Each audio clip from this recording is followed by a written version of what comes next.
ఒక స్త్రీ తల్లి కావాలంటే ఎన్ని కష్టాలు పడాలో మీకు ఎవరికైనా తెలుసా? ఒక అమ్మ అయితేనే తెలుస్తుంది ఆ కష్టం అనేది. ప్రెగ్నెంట్ కాగానే ఎంతో సంబరపడిపోతుంది. ఒక నెల దాటగానే అప్పుడు వామిటింగ్స్ శురువైతాయి. ఏం తిన్న వామిటింగ్ అయిపోతుంది. అబ్బా, ఎందుకు ఈ ప్రెగ్నెంట్ అయిండ్రా దేవుడా అనిపిస్తుంది. 3వ నెల పడగానే కొంచెం కోలుకుంటుంది. అబ్బా, ఇంకా నేను ఎన్ని నెలలు మోయాలి, ఎప్పుడు చూడాలి నా బిడ్డను అనుకుంటుంది. 4వ నెల పడగానే తొందరగా నాకు బిడ్డ పుడితే నేను కళ్ళతో ఎప్పుడు చూస్తానో ఏమో అని కలలు కంటుంది. 5వ నెల పడగానే కొంచెం కడుపులో కదలికలు మొదలైతే అప్పుడు ఆ తల్లి పడే బాధకి ఆనంద భాష్పాలు వస్తుంటాయి. ఒకాంచి బాధ అనిపిస్తుంటుంది, ఒకాంచి చాలా చాలా ఆనందం అనిపిస్తుంటుంది. ఇక్కడ తన్నింది అక్కడ తన్నింది అని.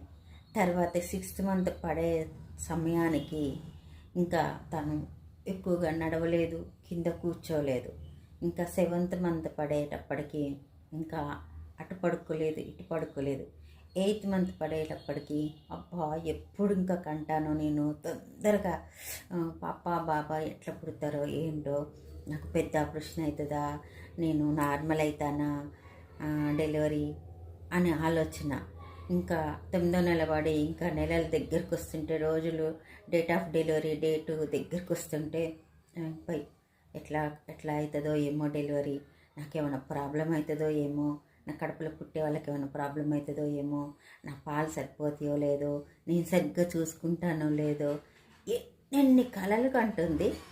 కడుపులో ఇంకా బిడ్డ బయటికి రాకముందే తల్లి ముందుగానే అన్నీ ప్రిపేర్ చేసుకుంటుంది.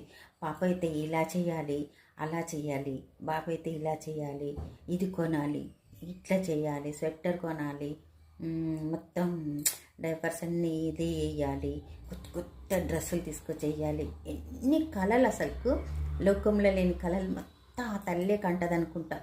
మరీ ఫస్ట్గా అనుకుంటుంది కదా ప్రైమీ డెలివరీ.